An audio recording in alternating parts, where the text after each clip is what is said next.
Assalamualaikum warahmatullahi wabarakatuh. Sahabat muslim yang dirahmati Allah subhanahu wa ta'ala, inilah kisah pohon kurma menangis. Dan mengapa pohon kurma tersebut bisa menangis? Simak video ini hingga akhir. Keistimewaan Rasulullah SAW sebagai Nabi dan Rasul terakhir yang digelari Al-Amin oleh kaum Quraisy ini memang tiada duanya.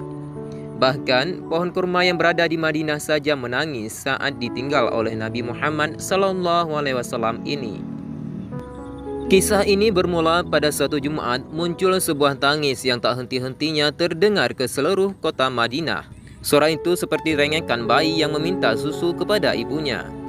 Tangis pilu yang terus bergaung ini ternyata berasal dari Masjid Nabawi yang berada di jantung kota Madinah. Sahabat-sahabat Rasulullah SAW pun yang mendatangi masjid saat waktu Jumatan tiba begitu kebingungan mendengarnya. Ketika Rasulullah SAW menaiki mimbar, tangisan itu terdengar kembali. Setelah tahu ada suara itu, Nabi Muhammad pun turun dan menunda khutbah Jumat yang seharusnya diseru dari atas mimbar. Nabi Muhammad kemudian mendekati sebuah pohon kurma di dekatnya, mengelusnya, kemudian memeluknya. Setelah itu, suasana kembali hening dan Nabi kembali melanjutkan khutbahnya. Ternyata pohon kurma itulah yang menangis. Saking sedihnya, hampir-hampir pohon itu terbelah akibat jeris tangis itu.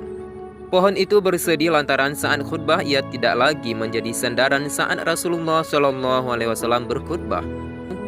Beliau saat itu telah dibuatkan mimbar kayu oleh anak dari seorang wanita tua kaum Ansar beberapa minggu sebelumnya. "Wahai Rasulullah, maukah kami buatkan mimbar untuk Tuan?" ujarnya. Rasulullah pun menjawab, "Silahkan jika kalian ingin melakukannya," ujar beliau. Setelah jadi, di keesokan harinya mimbar itu kemudian dimanfaatkan oleh Rasulullah SAW untuk menyeru kepada umat Islam yang ikut melaksanakan salat Jumat.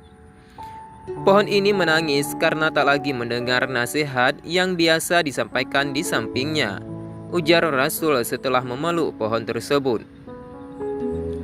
Peristiwa ini menjadi mukjizat atau penguat atas keistimewaan Nabi dan Rasul penutup seluruh utusan Allah Subhanahu wa ta'ala.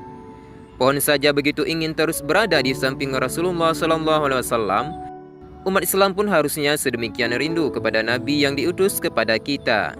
Meski hanya bisa bertemu jika diridai oleh Allah Subhanahu wa ta'ala di akhirat nanti.